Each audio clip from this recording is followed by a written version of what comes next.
I am writing this under an appreciable mental strain, since by tonight I shall be no more.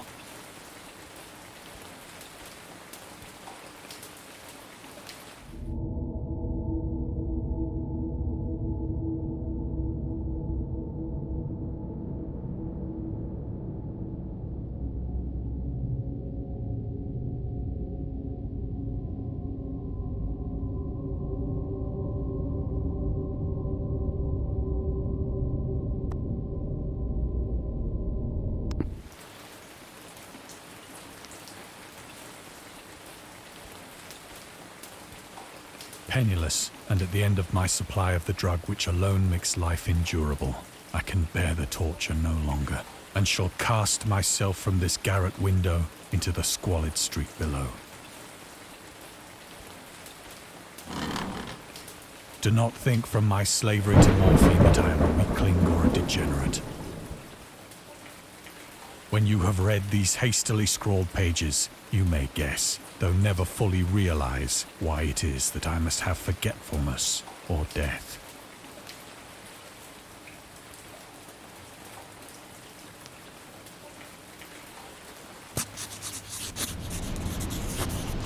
It was in one of the most open and least frequented parts of the broad Pacific that the packet of which I was supercargo fell a victim to the German sea raider.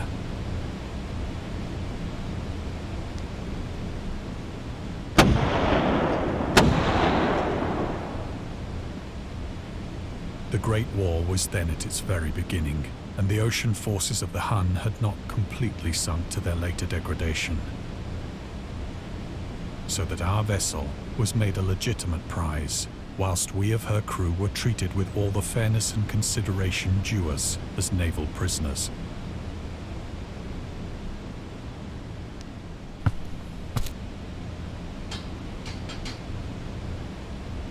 So liberal, indeed, was the discipline of our captors, that 5 days after we were taken, I managed to escape alone in a small boat with water and provisions for a good length of time.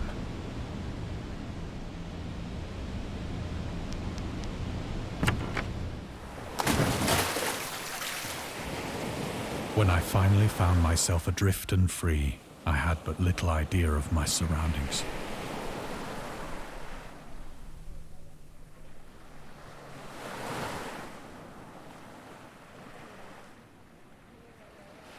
Never a competent navigator, I could only guess vaguely by the sun and stars that I was somewhat south of the equator.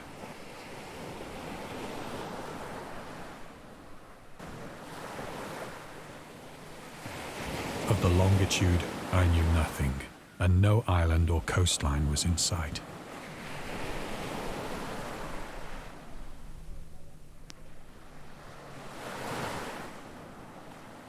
The weather kept fair, and for uncounted days I drifted aimlessly beneath the scorching sun, waiting either for some passing ship or to be cast on the shores of some habitable land.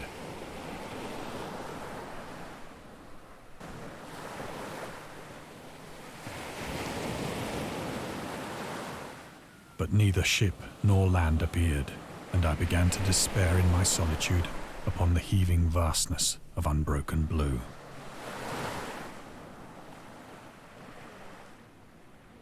The change happened whilst I slept. Its details I shall never know, for my slumber, though troubled,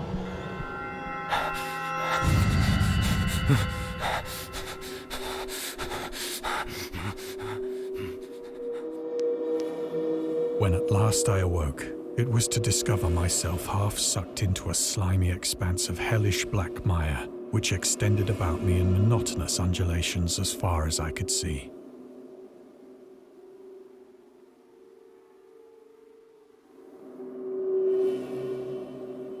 And in which my boat lay grounded some distance away.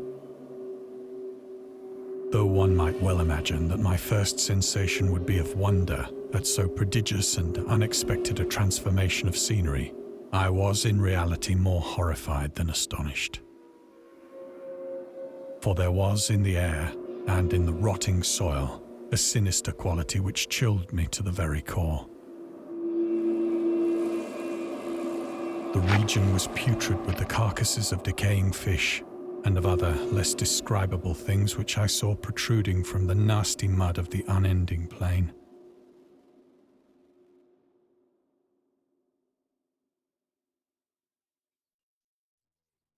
Perhaps I should not hope to convey in mere words the unutterable hideousness that can dwell in absolute silence and barren immensity. There was nothing within hearing and nothing in sight save a vast reach of black slime. Yet the very completeness of the stillness and the homogeneity of the landscape oppressed me with a nauseating fear. The sun was blazing down from a sky which seemed to me almost black in its cloudless cruelty, as though reflecting the inky marsh beneath my feet.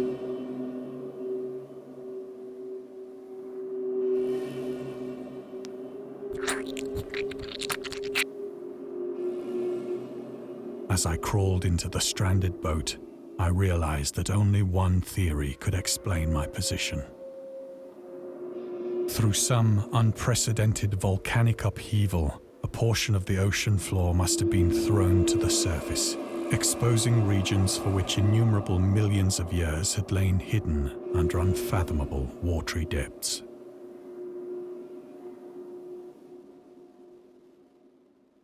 So great was the extent of the new land which had risen beneath me that I could not detect the faintest noise of the surging ocean, straining my ears as I might. Nor were there any seafowl to prey upon the dead things.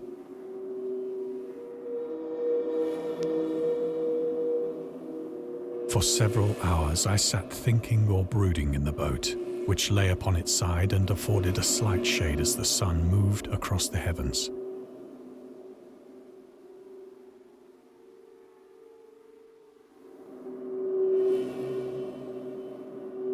As the day progressed, the ground lost some of its stickiness and seemed likely to dry sufficiently for traveling purposes in a short time. That night I slept but little, and the next day I made for myself a pack containing food and water, preparatory to an overland journey in search of the vanished sea and possible rescue.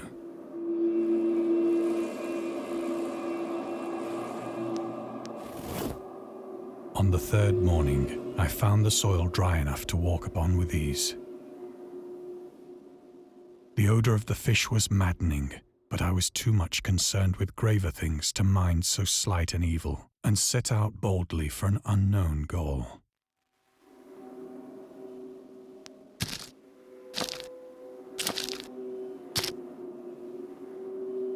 All day I forged steadily westward, guided by a faraway hummock which rose higher than any other elevation on the rolling desert.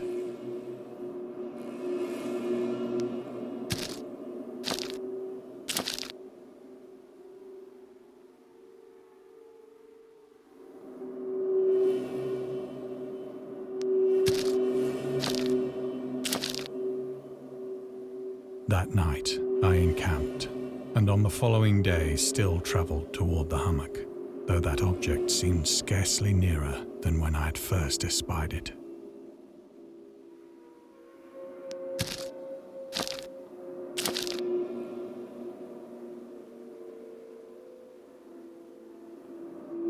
By the fourth evening, I attained the base of the mound, which turned out to be much higher than it had appeared from a distance, an intervening valley setting it out in sharper relief from the general surface.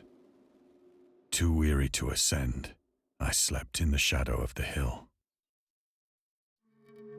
I know not why my dreams were so wild that night, but ere the waning and fantastically gibbous moon had risen far above the eastern plain, I was awake in a cold perspiration, determined to sleep no more. Such visions as I had experienced were too much for me to endure again. And in the glow of the moon I saw how unwise I had been to travel by day. Without the glare of the parching sun, my journey would have cost me less energy. Indeed, I now felt quite able to perform the ascent which had deterred me at sunset. Picking up my pack, I started for the crest of the eminence.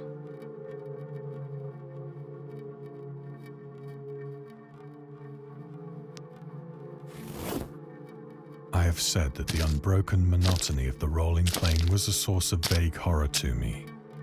But I think my horror was greater when I gained the summit of the mound and looked down the other side into an immeasurable pit or canyon, whose black recesses the moon had not yet soared high enough to illumine. I felt myself on the edge of the world, peering over the rim into a fathomless chaos of eternal night. Through my terror ran curious reminiscences of Paradise Lost, and of Satan's hideous climb through the unfashioned realms of darkness. As the moon climbed higher in the sky, I began to see that the slopes of the valley were not quite so perpendicular as I had imagined. Ledges and outcroppings of rock afforded fairly easy footholds for a descent, whilst after a drop of only a few hundred feet, the declivity became very gradual.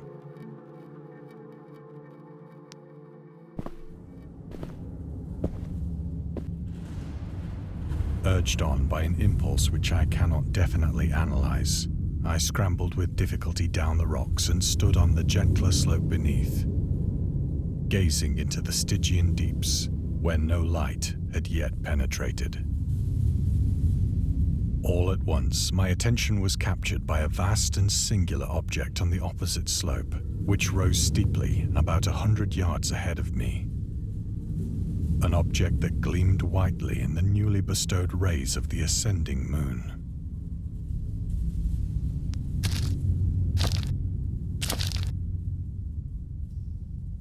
That it was merely a gigantic piece of stone, I soon assured myself.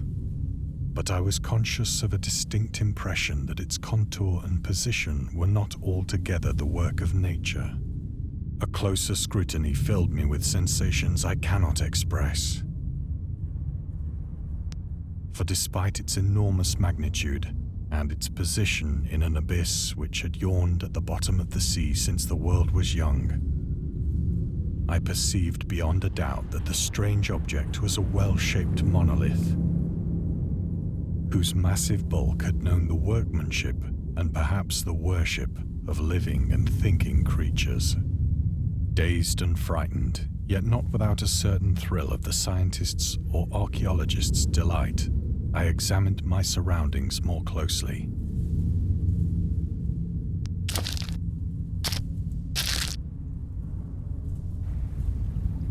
The moon, now near the zenith, shone weirdly and vividly above the towering steeps that hemmed in the chasm.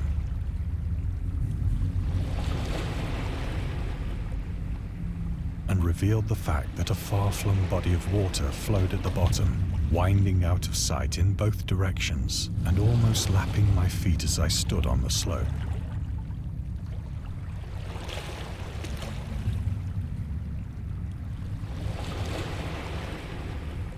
Across the chasm, the wavelets washed the base of the Cyclopean monolith, on whose surface I could now trace both inscriptions and crude sculptures.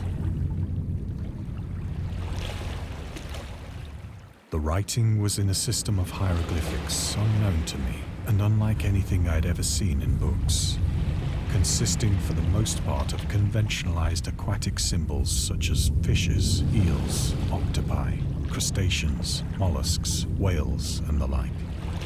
Several characters obviously represented marine things which are unknown to the modern world, but whose decomposing forms I had observed on the ocean-risen plain. It was the pictorial carving, however, that did most to hold me spellbound. Plainly visible across the intervening water, on account of their enormous size, were an array of bas-reliefs whose subjects would have excited the envy of a Doré. I think that these things were supposed to depict men, at least a certain sort of men, though the creatures were shown disporting like fishes in the waters of some marine grotto, or paying homage at some monolithic shrine which appeared to be under the waves as well. Of their faces and forms I dare not speak in detail, for the mere remembrance makes me grow faint. Grotesque beyond the imagination of a Poe or a Bulwer. They were damnably human in general outline, despite webbed hands and feet, shockingly wide and flabby lips, glassy, bulging eyes, and other features less pleasant to recall. Curiously enough, they seem to have been chiseled badly out of proportion with their scenic background. For one of the creatures was shown in the act of killing a whale, represented as but little larger than himself. I remarked, as I say, their grotesqueness and strange size, but in a moment decided that they were merely the imaginary gods of some primitive fishing or seafaring tribe. Some tribe whose last descendant had perished eras before the first ancestor of the Piltdown or Neanderthal man was born.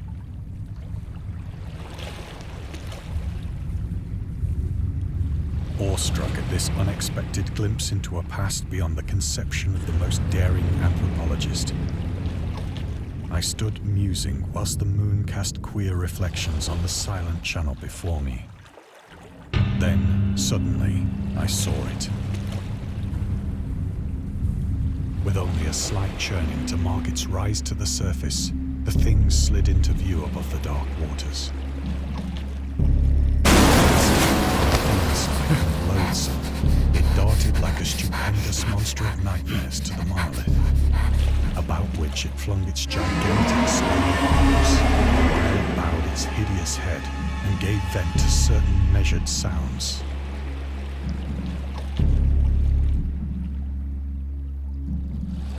I think I went mad then.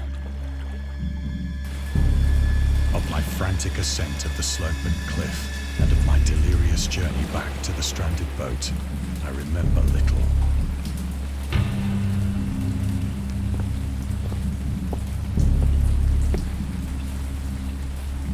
I believe I sang a great deal and laughed oddly when I was unable to sing.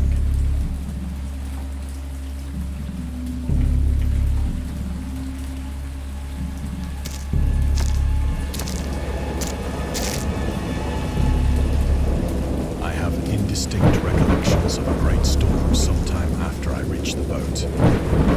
At any rate, I know that I heard pearls of thunder and other tones which nature utters only in her wildest moods.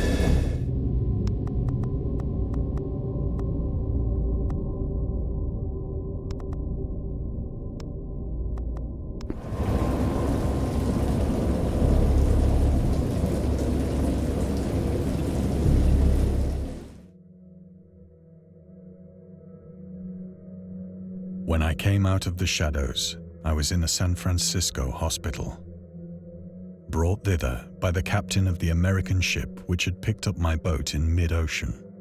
In my delirium, I had said much, but found that my words had been given scant attention. Of any land upheaval in the Pacific, my rescuers knew nothing, nor did I deem it necessary to insist upon a thing which I knew they could not believe.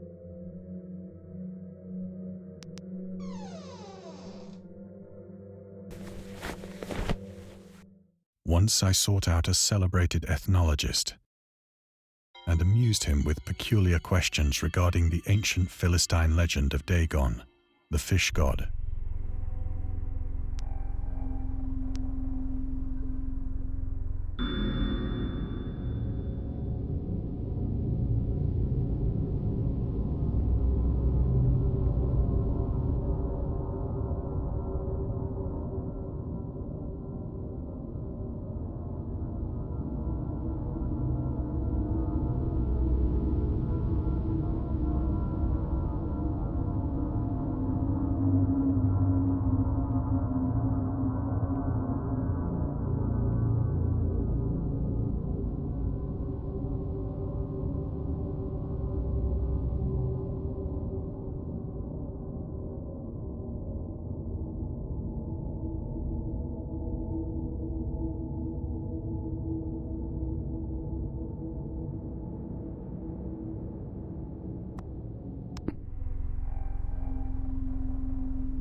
But soon perceiving that he was hopelessly conventional, I did not press my inquiries.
It is at night, especially when the moon is gibbous and waning, that I see the thing. I tried morphine, but the drug has given only transient surcease and has drawn me into its clutches as a hopeless slave. So now I am to end it all, having written a full account for the information or the contemptuous amusement of my fellow men.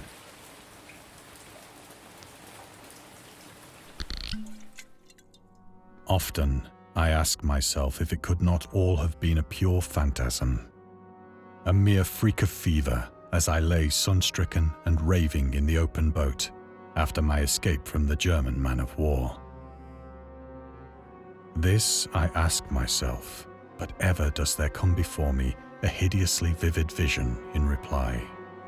I cannot think of the deep sea without shuddering at the nameless things that may at this very moment be crawling and floundering on its slimy bed, worshipping their ancient stone idols and carving their own detestable likenesses on submarine obelisks of water-soaked granite.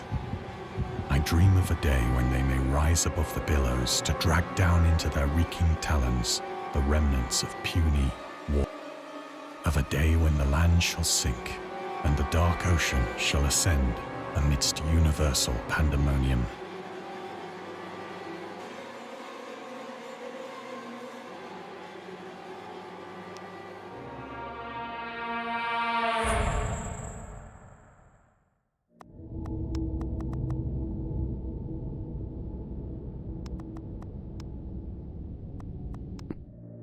The end is near.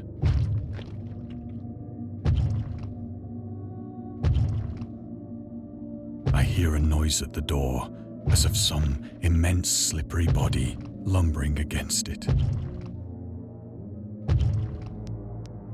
It shall not find me.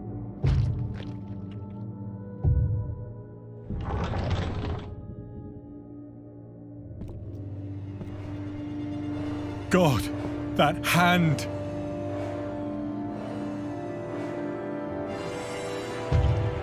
The window! The window!